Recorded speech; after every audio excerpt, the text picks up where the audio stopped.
નમસ્કાર વિદ્યાર્થી મિત્રો, online education by Davesh sir YouTube ચેનલમાં આપનું હાર્દિક સ્વાગત છે. અને કમ્પ્યુટરની જે નવી ટેક્સ્ટ બુક આવેલી છે, જે 2026-27થી અમલમાં થવાની છે, જે એઆઈ બેઝડ આખી બુક બનાવવામાં આવેલી છે. જેમ કે 9મા ધોરણની અંદર એઆઈનો પરિચય આપવામાં આવેલો છે, તો તેમાં તમામ ચેપ્ટર્સની અંદર થોડું ઘણું નવું ઉમેરવામાં આવેલું છે અને તેના એમસીક્યુ પણ નવા બનાવડાવવામાં આવેલા છે. તો આ એમસીક્યુનું તમામ ચેપ્ટરનું સોલ્યુશન અમારી એક જ યુટ્યુબ ચેનલ પરથી સમજૂતી સાથે તમને મળી રહેશે. તો હજી અમે પહેલા અને બીજા ચેપ્ટરના એમસીક્યુ અને ખાલી જગ્યાનું સોલ્યુશન અમારી યુટ્યુબ ચેનલ પર અપલોડ કરી દીધેલું છે. એવા વિદ્યાર્થીઓએ હજી ન જોયું હોય તો એ પહેલાં જોઈ લઈએ. આજના વિડીયોની અંદર આપણે ચેપ્ટર નંબર 3નું સોલ્યુશન કરવા જઈ રહ્યા છીએ, કે જેનું નામ છે ઓપરેટિંગ સિસ્ટમનો પરિચય, કે તેના આપણે એમસીક્યુ સોલ્યુશન કરવા જઈ રહ્યા છીએ. ઓપરેટિંગ સિસ્ટમનો પરિચય, તેના એમસીક્યુનું સોલ્યુશન આપણે આજના વિડીયોની અંદરથી કરવાના છીએ. તો ચાલો હવે આપણે સમય ન બગાડતા, હજુ સુધી તમે અમારી યુટ્યુબ ચેનલને સબસ્ક્રાઇબ ન કરી હોય તો સબસ્ક્રાઇબ કરી બાજુમાં આપેલા બેલ આઇકોનને પ્રેસ કરજો, જેથી આવનાર દરેક વિડીયોની નોટિફિકેશન તમને મળતી રહે. હવે અહીંયા તમને પહેલો એમસીક્યુ પૂછવામાં આવેલો છે કે ઓપરેટિંગ સિસ્ટમનો મુખ્ય હેતુ શું છે. તો તેના સૌથી પહેલા વિકલ્પ જોઈ લઈએ આપણે. યુઝર ઇન્ટરફેસ પૂરા પાડવા, સંસાધન મેનેજર કાર્ય તરીકે કાર્ય કરવા. એ અને બી બંને ઓપ્શન આપેલા છે, અને ડી ઓપ્શન તમને આપી દીધેલો છે કે કમ્પ્યુટરને બધો સમય કાર્યરત રાખવા. તો આમાંથી ઓપરેટિંગ સિસ્ટમનો મુખ્ય હેતુ શું હોઈ શકે છે? તો તમારે જવાબની અંદર ટીક કરવાનું થશે સી. એ જે છે એ તમારો જવાબ થશે. તો ચાલો હવે તે શું કામ જવાબ આપેલો છે તેના વિશે પણ આપણે સમજૂતી મેળવીએ. ઓપરેટિંગ સિસ્ટમ જે છે એ યુઝર ઇન્ટરફેસ પૂરું પાડે છે અને કમ્પ્યુટરના સંસાધનોની અંદર શું કહે છે, સીપીયુ, મેમરી, ફાઇલ્સ વગેરેનું સંચાલન પણ કરે છે. એટલા માટે આપણે તે ઓપ્શન ટીક માર્ક કરેલો છે. ત્યારબાદ બીજો એમસીક્યુ તમને આપેલો છે કે નીચેનામાંથી કઈ ઓપરેટિંગ સિસ્ટમ માત્ર ટેક્સ્ટ આધારિત ઇન્ટરફેસ આપે છે? ચાલો તેના વિકલ્પ જોઈએ. જેમાં સૌપ્રથમ વિકલ્પ આપેલો છે તમને MS-DOS, બી વિકલ્પમાં ઉબુન્ટુ ડેસ્કટોપ, સીમાં વિન્ડોઝ 11 અને ડીની અંદર આપેલું છે તમને લિનક્સ. તો ચાલો આની અંદર તમારે શું જવાબ ટીક કરવાનો થશે? MS-DOS. મિત્રો, ઘણા વિદ્યાર્થીઓએ આ ઓપરેટિંગ સિસ્ટમ જોઈ હશે કે તેની અંદર આપણને ખાલી બ્લેક કલરની સ્ક્રીન જોવા મળે. અહીંયા કોઈ પણ બીજો ઇન્ટરફેસ ન જોવા મળે, કોઈ આઇકોન જોવા ન મળે. એ આધારિત ઓપરેટિંગ સિસ્ટમ છે. માત્ર આની અંદર તમારે કમાન્ડ જ આપવાના હોય છે. ચાલો તો તેના વિશે આપણે ડિટેલની અંદર ચર્ચા કરીએ. શું કહે છે તો કે MS-DOS જે છે એ માત્ર ટેક્સ્ટ આધારિત, એટલે કે કમાન્ડ લાઇન ઇન્ટરફેસ, જે CLI નું પૂરું નામ છે. જ્યારે ઉબુન્ટુ ડેસ્કટોપ, વિન્ડોઝ 11, લિનક્સ આ બધા જે છે એ ગ્રાફિકલ યુઝર ઇન્ટરફેસ, એટલે કે GUI પ્રદાન કરે છે. Graphical user interface in the sense મિત્રો, કે તમને બધાના આઇકોન જોવા મળે છે અલગ અલગ પ્રકારના, અને તેના ચિત્રો પણ હોય છે, અને તે પણ અલગ અલગ કલરની અંદર તમને જોવા મળે છે. એટલે તમને ઓપરેટિંગ સિસ્ટમની અંદર કામ કરવાની પણ વધારે મજા આવે છે. આ DOS ઓપરેટિંગ સિસ્ટમ જે છે એ તમારે તેમની અંદર કમાન્ડ જ એન્ટર કરવાના હોય છે. એટલે સૌપ્રથમ પહેલાં તો તમારે બધા કમાન્ડ યાદ રાખવાના હોય છે. સેવ કરવા માટેનો તેનો અલગ કમાન્ડ હોય છે, ઓપન કરવા માટેનો અલગ કમાન્ડ હોય છે. એટલે આમાં આપણે ઘણું બધું કમાન્ડ દ્વારા યાદ રાખવાનું હોય છે. ચાલો ત્યારબાદ ત્રીજો MCQ શું કહે છે કે નીચેનામાંથી કઈ ઓપરેટિંગ સિસ્ટમ મલ્ટી યુઝર તરીકે સેવાઓ પૂરી પાડવા માટે ડિઝાઇન કરવામાં આવી છે? તેના વિકલ્પ જોઈએ. પહેલો તમને ઓપ્શન આપેલો છે મોબાઈલ ઓપરેટિંગ સિસ્ટમ, બીજો option server operating system, desktop operating system, Android operating system. તો ચાલો આની અંદર તમારે શું જવાબ ટીક કરવાનો થશે? તો ત્રીજા MCQની અંદર તમારે જવાબ ટીક કરવાનો થશે બી, સર્વર ઓપરેટિંગ સિસ્ટમ. હવે તેની સમજૂતી મેળવી લઈએ થોડીક આપણે. સર્વર ઓપરેટિંગ સિસ્ટમ એક સાથે ઘણા વપરાશકર્તાઓ, એટલે કે મલ્ટી યુઝરને સેવાઓ, ફાઇલ અને અન્ય સંસાધનો ઉપલબ્ધ કરાવવા માટે રચવામાં આવી છે. ત્યારબાદ ચોથો MCQ શું કહે છે કે મોબાઈલ ઓપરેટિંગ સિસ્ટમની મુખ્ય લાક્ષણિકતા શું છે? વિદ્યાર્થી મિત્રો, તમે હજુ અમારી ચેનલ પર નવા હોય તો અમારી YouTube ચેનલને સબસ્ક્રાઇબ કરી બાજુમાં આપેલા બેલ આઇકોનને પ્રેસ કરજો અને આ વિડીયો તમને કેવો લાગે છે કમેન્ટ કરી અને અચૂકથી જણાવજો, એટલે અમને ખ્યાલ આવે કે અમારો આ વિડીયો જે છે એ આપણે પસંદ આવી રહ્યો છે કે નહીં. તો ચાલો તેના MCQ જોઈ લઈએ. તો પહેલા MCQ ની અંદર મલ્ટી યુઝર સેવાઓ, બી વ્યક્તિગત ઉપયોગ માટે, સી કોમ્યુનિકેશન માટે, ડી વિસ્તૃતીકરણ માટે.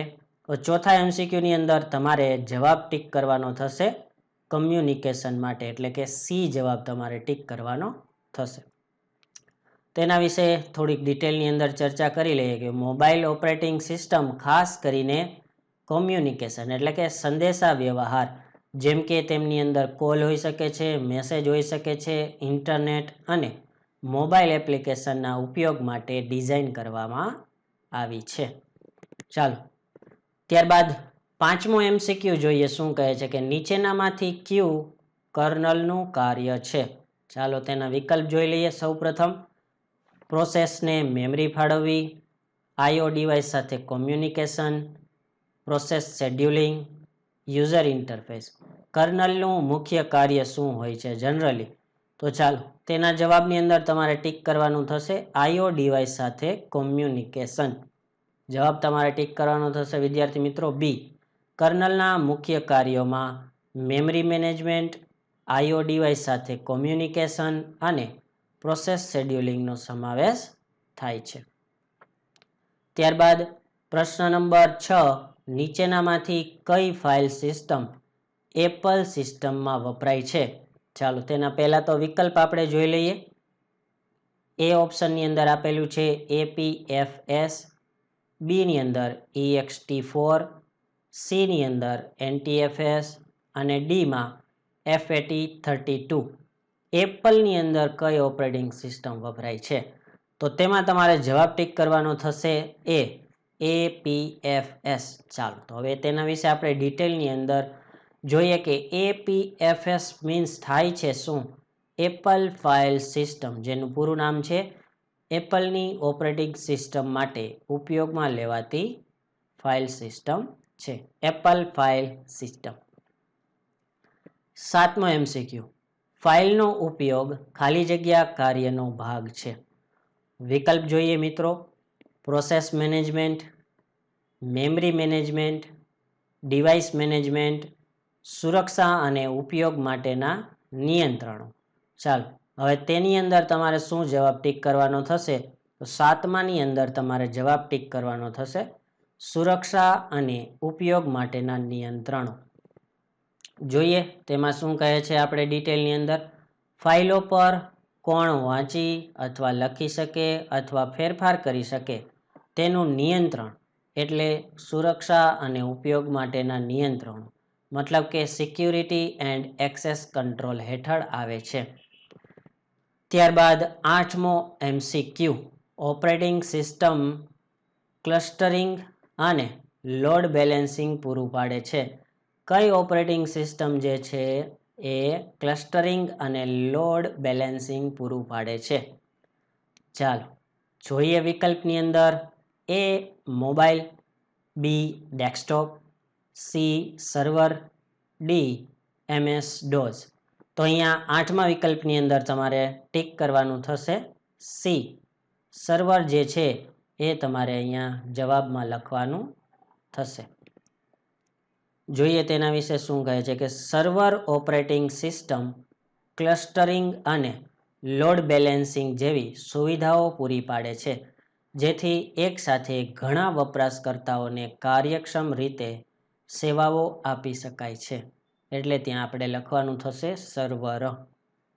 નવમો MCQ, બેચ પ્રોસેસિંગનો હેતુ શું છે? બેચ પ્રોસેસિંગનો હેતુ, જેના વિકલ્પ તમને આપી દીધેલા છે.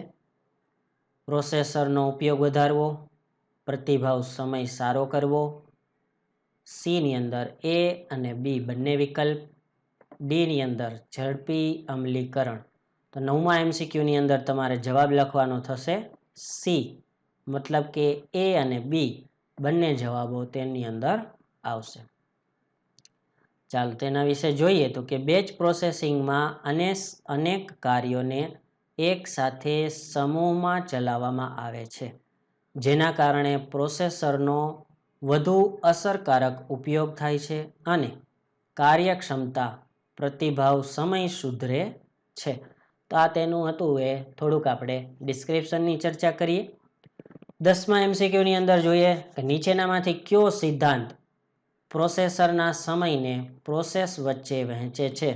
વિકલ્પ: સંવાદિત કાર્યભાર, multi programming, time sharing, process management.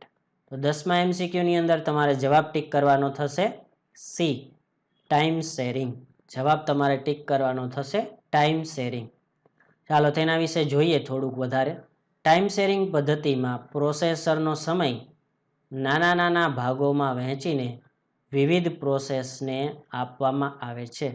તેથી દરેક પ્રોસેસને પ્રોસેસરનો ઉપયોગ કરવાની તક મળે છે.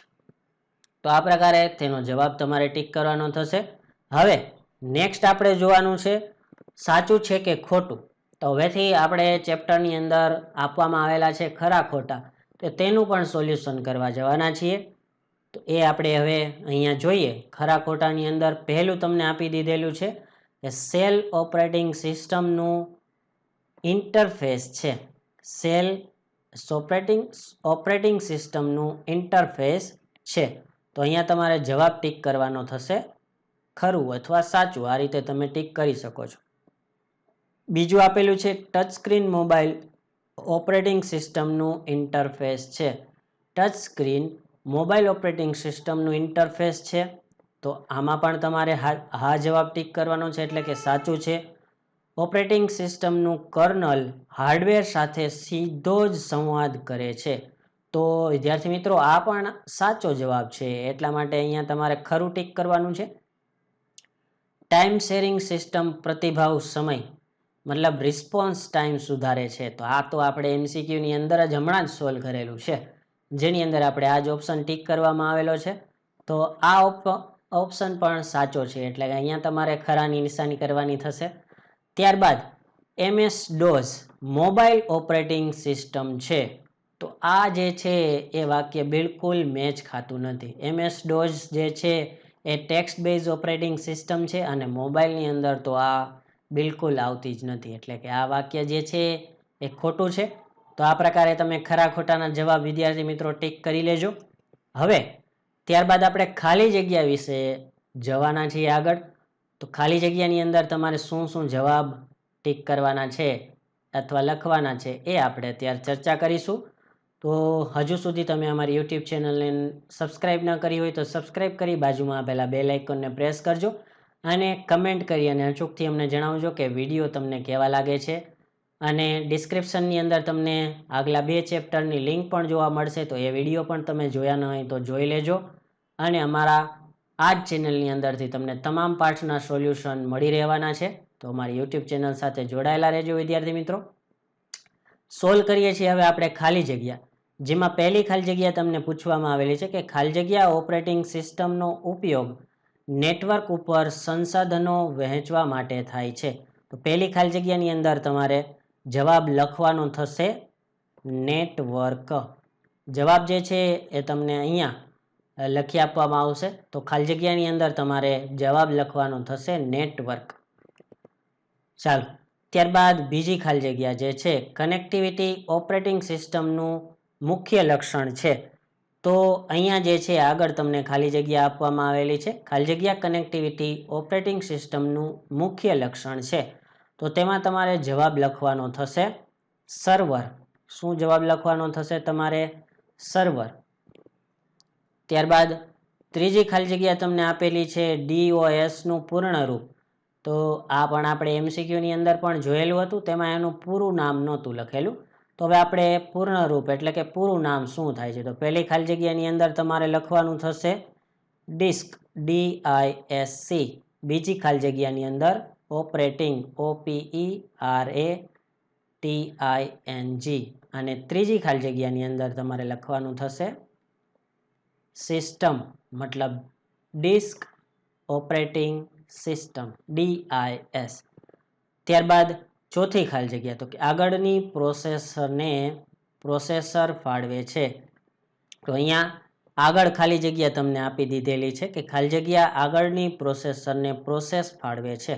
તો વિદ્યાર્થી મિત્રો અહીંયા ખાલી જગ્યાની અંદર તમારે જવાબ લખવાનો થશે પ્રોસેસ. ગુજરાતીમાં પણ તમે લખી શકો છો પ્રોસેસ શેડ્યુલર. આ જવાબ તમારે આગળની ખાલી જગ્યાની અંદર લખવાનો થશે પ્રોસેસ શેડ્યુલર. ત્યારબાદ પાંચમી ખાલી જગ્યા, તો તેમની અંદર શું કહે છે કે વિદ્યાર્થી મિત્રો એમાં બે ખાલી જગ્યાના જવાબ આવશે, ખાલી જગ્યા અને ખાલી જગ્યા. લોકપ્રિય મોબાઈલ ઓપરેટિંગ સિસ્ટમ્સ છે.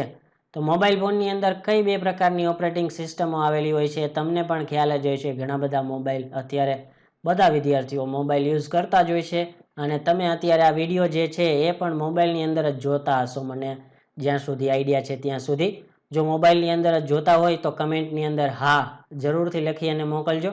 તો પહેલી ખાલી જગ્યાની અંદર તમારે લખવાનું થશે, જેના જવાબ આપણે અત્યારે અહીંયા લખી દઈએ છીએ કે પહેલી ખાલી જગ્યાની અંદર તમારે લખવાનું થશે Android, ANDROID, Android operating system. અને બીજી ખાલી જગ્યાની અંદર કઈ ઓપરેટિંગ સિસ્ટમ વિદ્યાર્થી મિત્રો આવશે? iOS, એટલે કે જે એપલના મોબાઈલ ફોનની અંદર આવેલી હોય છે. તો એન્ડ્રોઈડ અને iOS થી તમે બંને ઓપરેટિંગ સિસ્ટમથી પરિચિત જ છો. વિદ્યાર્થી મિત્રો આ હતું ચેપ્ટર 3નું સોલ્યુશન. વધુ પાઠના વિડીયો ટૂંક જ સમયમાં અમારી યુટ્યુબ ચેનલ પર મુકાવાના છે, તો અમારી યુટ્યુબ ચેનલ સાથે જોડાયેલા રહેજો. સબસ્ક્રાઇબ ન કરી હોય તો સબસ્ક્રાઇબ કરી બાજુમાં આપેલા બેલ આઇકોનને પ્રેસ કરજો અને વિડીયોની અંદર કમેન્ટ કરી અને અચૂકથી જણાવજો કે તમને વિડીયો કેવો લાગ્યો, પસંદ આવ્યો હોય તો કમેન્ટ કરી અને જણાવજો અમને. આવજો વિદ્યાર્થી મિત્રો.